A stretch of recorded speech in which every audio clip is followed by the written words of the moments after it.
All right. Well, welcome to the tip of the week. We are live with Adam McLaughlin. How are you doing today, Adam? Great. Thank you for having me on, Ryan. I really appreciate it. Oh, yeah. We're here. I'm here in Kansas City where it's sunny outside. Why don't you tell us a little bit about where you're at, what church you're a part of, and then a little bit about what you do?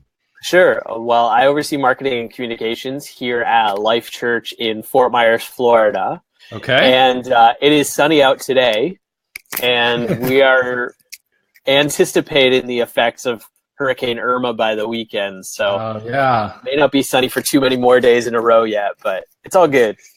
Man, I heard, I was just reading it's upgraded to a Category 5. That's right. So there's a lot of, where are you guys at as far as the storm tracking and what's the latest update? What are you guys doing as a church? This is crazy stuff. So we went over our communications plan.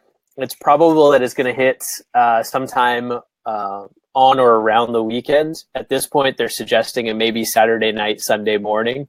Of course, that's every day that's up for grabs because the storm gets faster or slower. And so today we reviewed our communication plan if we had to cancel a service. And the interesting thing is we use a very similar communication plan if something like this is going to happen, but we don't have to cancel the service, right? Because we want to let people know, hey, this happened on Saturday, everything's clear, we're ready to go for Sunday. Or we may want to communicate, hey, this is coming, we're not sure what it's going to look like. Sunday, prepare, enjoy time with your family. You may have to clean up your yards or whatever else that looks like. So yeah, it's interesting. We were reviewing our communication plan this morning and what that looks like for us. Yeah, crazy. We're going to jump in it here in a second, but as everybody's jumping on, Phil is saying, hello, what is up, Phil? Phil's one of our moderators in the Church Marketers Facebook group. Great guy. Phil, Columbus and Kansas City play this weekend, I think, coming up, right? So we have a little bit of a side bet here we might have to get into. If you're just jumping on to, let me just say, put in the comments below, say hello, say what church you're a part of, where you're watching us from. Also, Adam has been kind enough. He's got we're going to be talking about a great tip that he wants to share, but then he's got even a bigger kind of a full 40 idea list. So we'll send that to you as well. If you leave a comment below, I'll message you kind of his full list of ideas. And he's talking smack, go Crew. So we'll see, Phil. We'll see what happens. But Adam, you're originally from Canada, right? That's right. Born and raised in Canada. We moved to Fort Myers in early 2015. Okay. And to be part of Life Church here, we just love what God's doing here. And of course, we love Florida. And nice. Then my family, I've been poking at them whenever there's a snowstorm and saying, oh, that's weird. I don't see any snow from underneath this palm tree. And now they're sending the messages saying, oh, yeah, that's cute. We've never seen a hurricane in Canada. Ooh. So we have to see what's going to happen. Going back and forth. So did you move down from Canada specifically for the church, for Life Church, to be a part of it? We did. Yeah. Okay. Very cool. So, it's a long story, but in kind of a nutshell, in 2015, God told me we were going to be relocating, 2010, God told me we were going to be relocating to Life Church here in Fort Myers, Florida. We've been friends here for a long time.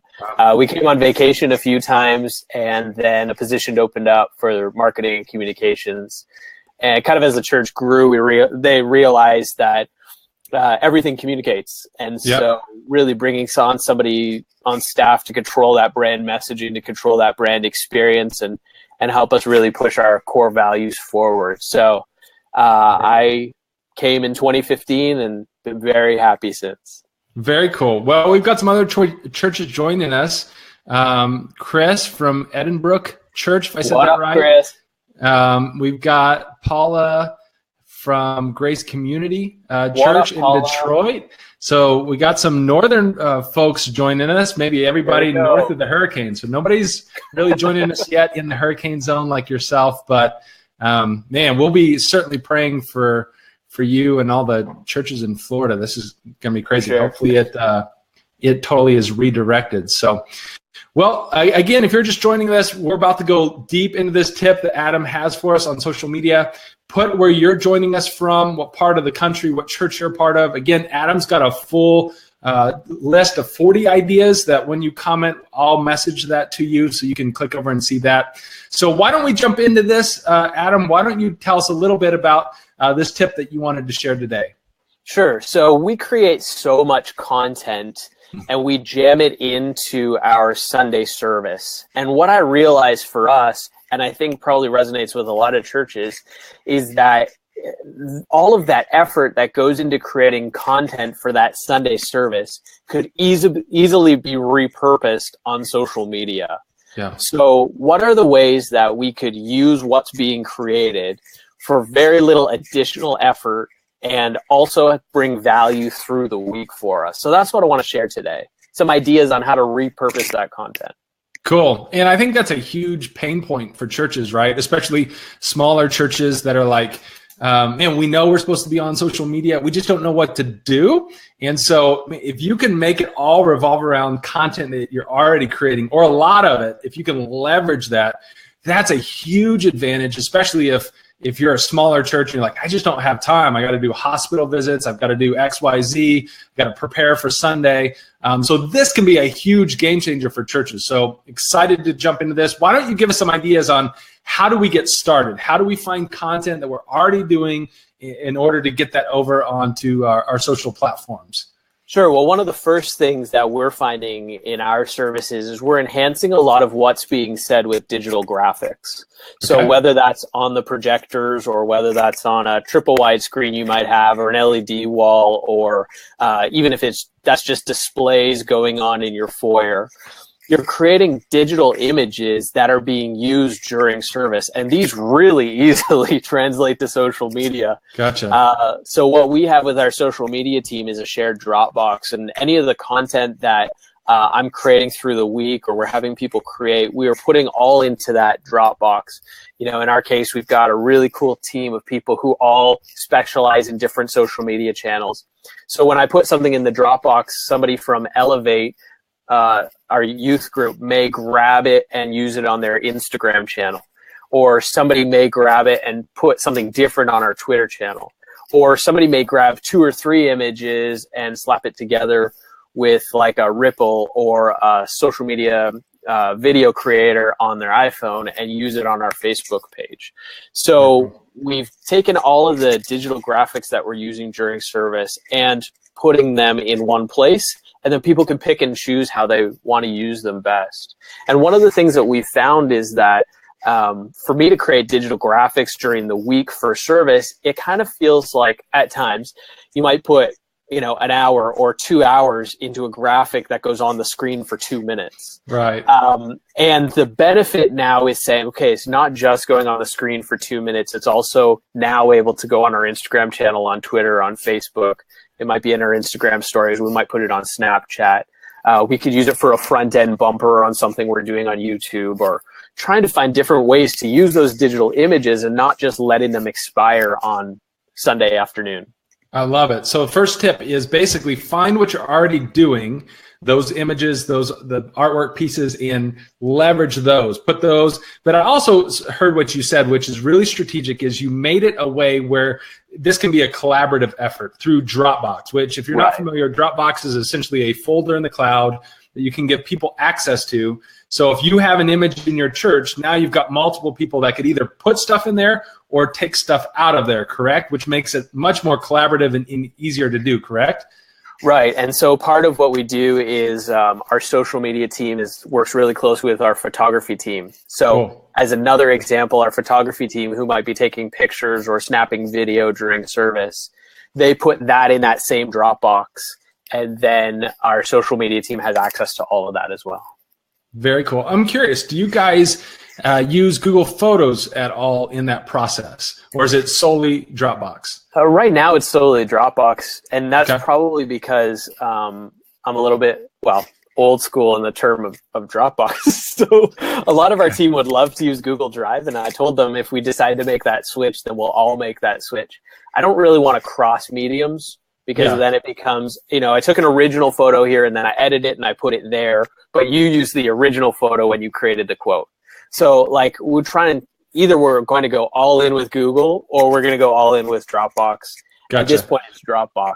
Gotcha. No, that makes sense. So essentially find a tool that works so you can collaborate. I love that idea. You can get multiple people putting stuff in, taking stuff out. It makes it easier, so much easier to repurpose. So, man, that is a great tip. So anything else? What else are you doing in order to, you're finding what you're already doing. What other ways are you repurposing content on social? Well, we can also take all of our print material and create photographs or digital images with that. So your bulletin or your bulletin image, anything that takes you a few minutes or more to create for Sunday, you want to find a way to repurpose that because your time is valuable, not only in what you spent time making last week to get that final product, but also in the time it's going to save you this week and how else can you assign your time. So if you're making a brand new digital image every day of the week, all of that time could be repurposed for something else if you're able to reuse the digital images you've already created for Sunday. So a quick tip that I would suggest is what we do for our digital images, like if it's going on the projector screen and we want people to stop by the information center in the foyer after service, then I'll take that Photoshop and put it in Dropbox. Somebody else might pull it off of Dropbox and swap out the text that says, stop by the information center, and then might switch it for visit us online at lifechurch.net. Cool. So now they have a digital image that's not specific to being on the screens in service, but not so generic that it has to be across all platforms and apply to everybody in every situation. So Very cool. we like to make those little changes and make it really applicable to the medium we're going to use it on. Gotcha. So one point is taking the file that was used to create a digital or print, making it available so people can easily take that same work and make a what I hear you saying is like a 1 to 5% tweak to make it make sense in some other medium, right? Exactly. So for instance, you can't click an image on Instagram, but you can click an image in an email newsletter. So in our email newsletter, the byline might be click here to sign up. Cool. In Instagram, it might be visit our website to sign up. On the projectors in our service, it might be stop by the information center. Very cool. And are you guys doing what I see a lot of churches doing as well is like if you've got a print piece, maybe it's like an invite card or something going on, a brochure where you're taking pictures of people holding that print piece and using that on social media. Is that another creative way that's okay to repurpose so you kind of get more leverage out of the print? Yeah, absolutely. And the one way that we found the best traction is to use that on Instagram stories. So cool. The Saturday before church, then we'll post an Instagram story of somebody holding a new print piece so that people are already thinking in their mind, who could I hand that out to? I have to remember to grab some of those when I come to service tomorrow morning. And then Sunday morning, usually before service or during first service or between our first and second service, another one will go out. It'll be a different way. Maybe it's a group of people. Now they're each holding one saying, hey, I just picked one up. And so now those Instagram stories are reminding people who are leaving church, they're on their way, they're checking their Instagram stories during announcements because they're not listening to me. And so it reminds them in another way that, hey, that's something you can pick up on your way out today. Invite a friend. Here's our new series or here's an event coming up. I love it. That's a brilliant idea. And as much mileage as you can get out of because you're essentially taking X amount of work hours and you're like, how do I get the most return on the work we're already putting in? That's huge. Yeah. And our social media team also knows they can go to the information center at any time, pick up any print material and promote it. Right. Gotcha. So they've got carte blanche to be creative with what they're going to do with it. Okay. Right. So they can pick up a catalog about what we're doing to support missionaries around the world and show that off, or they could pick up a business card to invite people to our back to school service. So they have also the flexibility to be creative within that structure. Yeah, I love it. And I want to just take a quick time out here for a second. For those of you watching live, again, now's a great time. If you've got questions for Adam, man, throw those out. Take full advantage of having his brain on here, okay? That's why we do this live and not necessarily record it, because we want to give you guys the opportunity to say, what about this? What about that? What would you do in my case? So take the opportunity, throw any questions you have out for him. We do have the opportunity, too, if you're watching the replay, man, you can put some questions. We try to come back and as much as we can answer those via comments below, so you can put that. And also, just a reminder, if you're jumping in, anybody who comments, Adam's got a list of 40 different ideas on how to repurpose things. Obviously, we can't go through 40 different ideas here on Facebook Live. The hurricane might cut us off before we got to that. But anybody who wants to, comment below, whether you say send me the 40 ideas or you put where you're watching from. I'll message anybody who comment below a link to get Adam's full 40 ideas. So just to throw that out there as well. So I'm really curious, could you mentioned your social media team. Did I hear that right? Yeah, that's right. So talk to me a little bit about your team. Like, how is that volunteers? I'm just curious. I know we're getting off topic. This is a little bit of a curveball. It's all good. You piqued my interest. So let's go off-roading here for a little bit. Yeah, so I'm the only one who's on staff on our communications team. Everybody else is volunteer at some capacity, and we also have a school of ministry. So we right now have Kira. Kira's going to come. Say hi, Kira. Hi. Kira's actually working on our photography from Sunday and prepping our social media team. Thanks for the weekend. So is she part of the school of ministry? She is, yeah. Okay, so very cool. Part of what they're doing with the school of ministry is 8 hours a week. They are getting hands in, knee deep in an area and learning about, well, in our case, learning about communications. So Kira helps with organizing all of our photography team, organizing all of the photos that are taken. That's what she's doing right now, organizing all of our photos from yesterday. She's also going to work on communicating that plan. So what do we want to communicate every day for the next 7 days? She's going to get that out to our social media team so they know what our focus is. Each of them has a different strategy, obviously, to communicate the message, but no matter what channel you're going to be on from us, whether it's our Instagram, our Twitter, or our Facebook, you're going to see a consistent theme presented in a different way. So that's how we create that. Okay, man, I'm all in. So I've totally, my mind is like, forget the repurposing. I want to hear about your team. Anybody who wants to know about repurposing, they could just find the article. Other than that, we're going to talk about our social media team. Because I love it, because I'm always encouraging people, even in smaller churches, like, get volunteers, photographers, social media people that are on platforms, empower them, get them doing this stuff. Because I feel like pastors, leaders, even people who are paid to do this full time, they feel like I have to be the one doing all of it. And I love the fact that you've come up with a strategy. You've got people that are helping you. You've got a plan in place to tell them this is what we're focusing on. They understand that, and now they're empowered to go do something about it. So tell me more. Tell me more about how this is all working, because I think this is a huge breakthrough that churches need to jump on board with. Yeah, it really is for us. And I will say that, like, 90 days ago, we didn't have anybody. So it's been a real shift for us. So you're kind of getting me at the peak of this shift. So everything's fresh for me. So pick my brain on it. But we really decided we were going to develop a culture where failure wasn't an option. It's a necessity. And we're never going to move forward unless we push the limits. And that is going to mean something's going to go wrong. And so for us, trusting volunteers to communicate on our behalf is the something that could go wrong. Yeah. And at the same time, I'm not bragging on me, I'm bragging on our team. Go follow us on Instagram and follow our Instagram stories. I am so excited for what our team is putting together.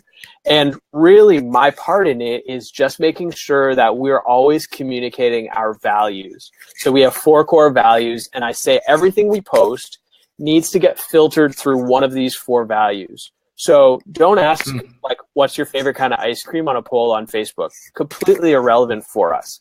But if we had an ice cream sundae bar that was coming up at youth on Wednesday night, then say, hey, Wednesday night at youth, we have an opportunity to build some friendships. What kind of ice cream will you make? Now it's completely relevant because we've filtered it through the value of building relationships.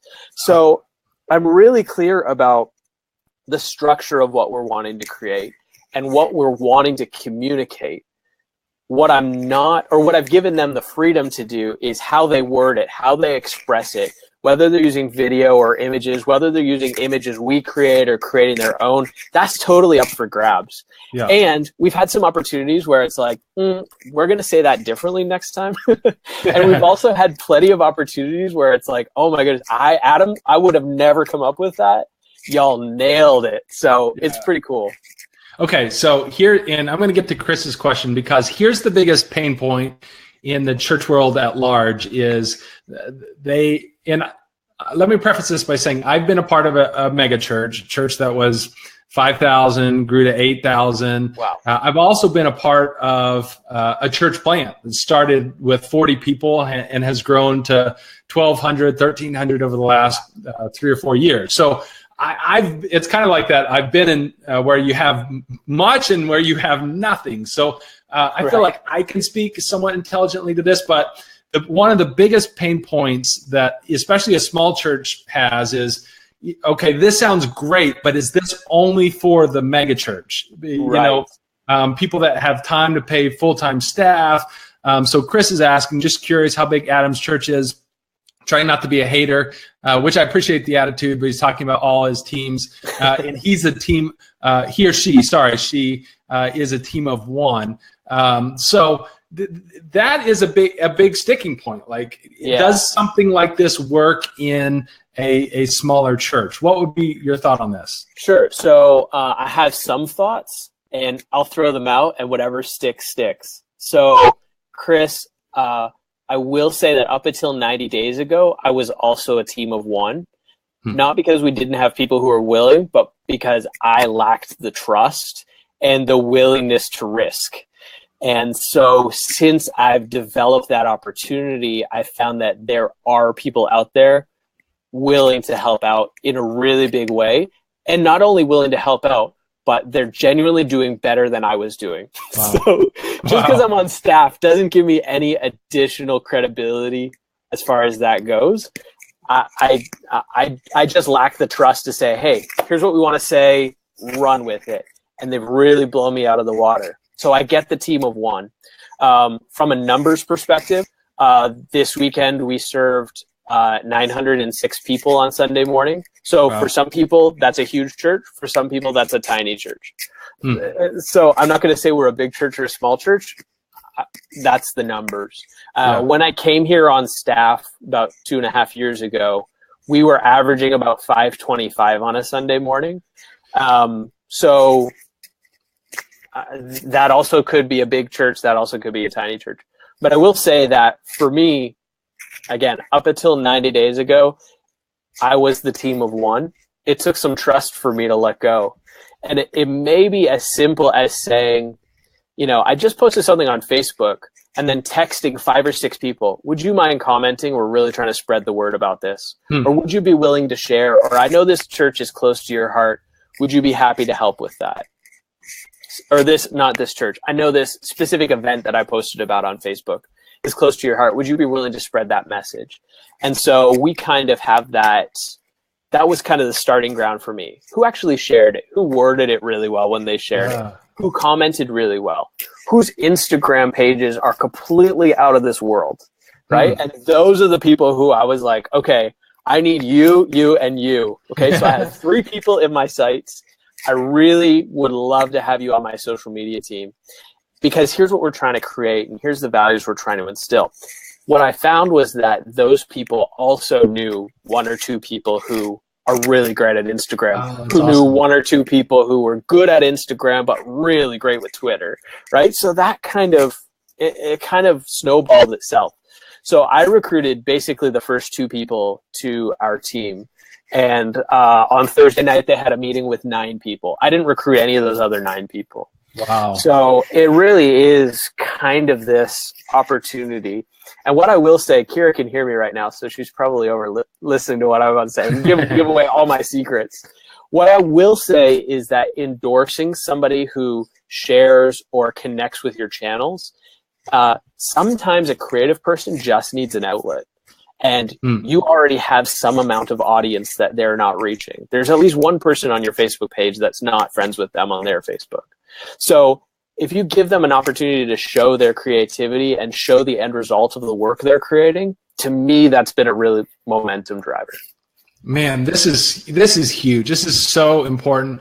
This is like, we just landed on one of my big soapboxes, because I'm all in terms of like, I think the role of the leadership of the church is to find and equip other people. Like, I think that's biblically, I think that's a smart leadership principle. I think that's what, as leaders, if we're lucky enough to be paid on staff, like that's what we should be doing. And I've seen people in churches of like 3,000 that are still with the team of one mentality. They're like, I just don't have time to empower. And I'm like, you're going about it all wrong. You got to start, and so I get it. I understand there's a hurdle there. I've faced that hurdle as far as like the fear of turning this over to other people and empowering other people, especially with social media and visual in our brand, in our communications. Yes. It's just so huge. But at the same time too, there's such a beauty in going about this as the team, as the body of Christ, as empowering people. And like you said, like they're better at it than we are. Like, and I think that's the way that the body is supposed to function, right? Like, oh my word, God has put all these gifts together. And yes, there's a risk, but come on, like you said, let's be okay with failing, and we can navigate that. Yeah. We're going to grow. That's the only way we're going to grow. I'm not going to speak for other people, but up until this point, not failing means that I'm running around like a chicken with my head cut off 60 hours a week, providing poor quality work because of the quantity. Now I'm able to focus and let that person do what they're really good at and let me do what I'm really good at. So, which is just a new set of things for me to do, right? There's no shortage of work. There's no shortage of people to reach. So good. And Derek is asking, where do you serve? So tell us again, what church are you a part of? Shout out with all your Instagram accounts, Twitter accounts, or maybe that's all on your website, so that people can go find and follow you. Yeah. So our website's lifechurch.net. You can find all of our social media channels there. I serve at Life Church in Fort Myers, Florida, and I oversee marketing and communications here. And so our Instagram is at LifeChurchFMY. And so is our Twitter, LifeChurchFMY. And our Facebook page is facebook.com/LifeChurchFMY. So cool. Thankfully, we were able to be consistent on those ones.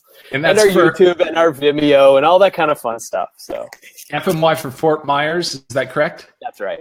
Okay, just to catch everybody up, if you're just joining us, he's in the path of the hurricane coming in. So we started off the episode talking about that. So Life Church there. So man, that's huge. I want to go back to what you said as far as if you want to reach more people, like there comes a point where you've got to be able to empower more people on your team in order to grow to reach more people. So walk us through that kind of mentality and that shift, because I think there's a lot of churches that are like, hey, we're stuck at the 300 mark or we're stuck at the 500 mark. And I think part of the key of unlocking that is you've got to recruit more leaders to grow. You've got to empower more people on this journey to grow, because if next year you've got the exact same people or the exact same amount of people helping you on your leadership, your church is going to be the same size. So walk us through, I know that was just a passing comment, but I think there's more there. So talk us through that. Okay, so he's passed away now, but he was a pastor, and he used to say that your only job is to work yourself out of a job, because next year's job is different than this year's job. Wow. And so everything I can do, I'm not a rocket scientist. I'm not a mathematic genius or a chemist or a physicist or something like that. Everything I can do, I can teach another human being to do, in which case that opens up the opportunity for me to do different things, not better things, not more important things, different things. And the more different things we can do, the more different people we can reach. And so everywhere I'm looking around on my team, so I oversee obviously all of our marketing communications. I also oversee our media team. So I'm always looking for, is that person, do they have the capacity and do they have the potential to lead? And in what capacity and to what potential? Could I have them take something off my plate? Yeah. Is that, hey, let's say I need to find somebody to schedule our Instagram. The first step might be, hey, I've created our next 7 Instagram posts. Can you go on Grum and schedule them for me? I'm interested to see what time of day you think each of these would be best. Wow. Right? And because the risk is really low, because if on Tuesday or Wednesday nothing shows up on our Instagram feed, I can always recap and schedule all 7 of those posts between Wednesday, Thursday, Friday, Saturday, Sunday. So the threshold or the risk is really low in that case. But if they have the potential and they follow through, then maybe that's, hey, wondering if you could help with our Instagram. This week, I'm going to create 3 posts, but I want you to create 4 of them. And I want 7 to go live next week.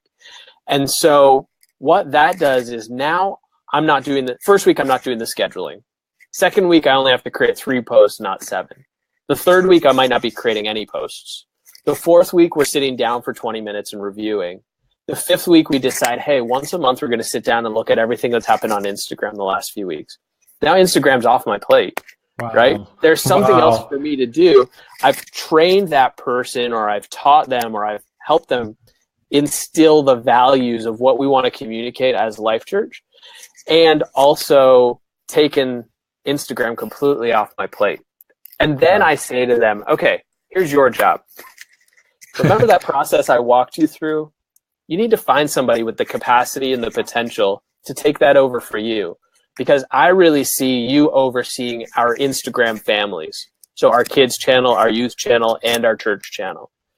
But in order to do that, you're not going to be able to also run all 3. So how can you find that you can train the same process that I train, right? And now the conversation, which we're not there yet, but the next step is, how can you train them to train somebody else the way I trained you? Yeah. Right? So now that's leaders training leaders. And one of our core values is disciples making disciples. And we believe that goes beyond a spiritual sense, but also people who run social media can train people who run social media. Someone who runs a camera can train somebody else to run a camera. So that's part of, kind of the bigger picture.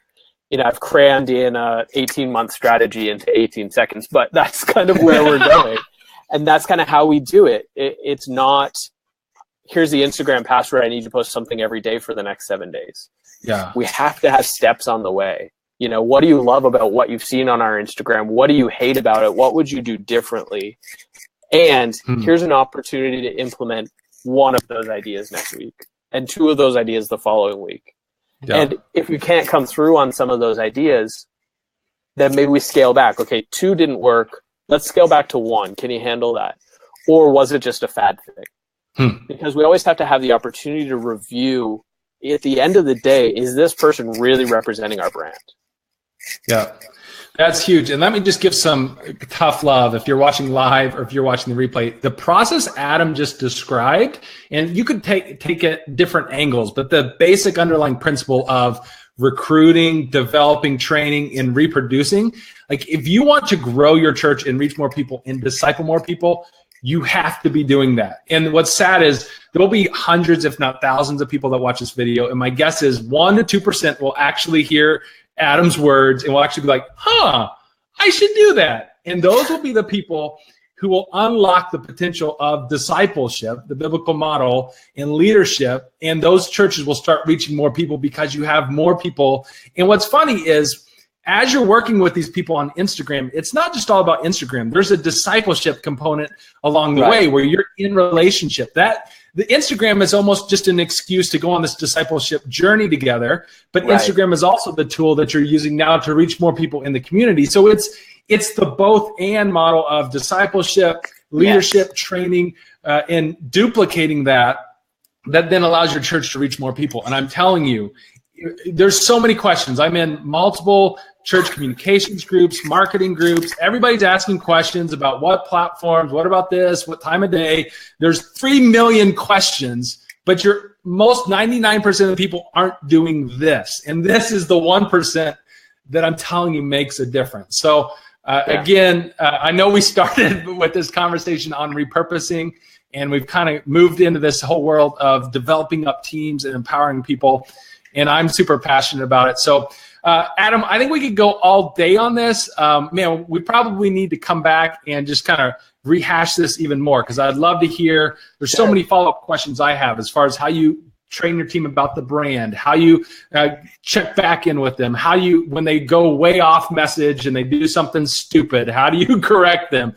Your whole recruiting process, how did you identify those 2 people? You talked about some, but how did you leverage them to reach more people? So I think we could do a whole thing on this, but I know we've already gone like 35 minutes when we probably plan on going like 15. So why don't you tell us as we wrap up, like how people can get a hold of you? I know you've got some other things that you're doing as far as helping churches with marketing, communications. So give us a little bit about, man, how do we stay locked into your geniusness and your ideas and your writing there at Life Church?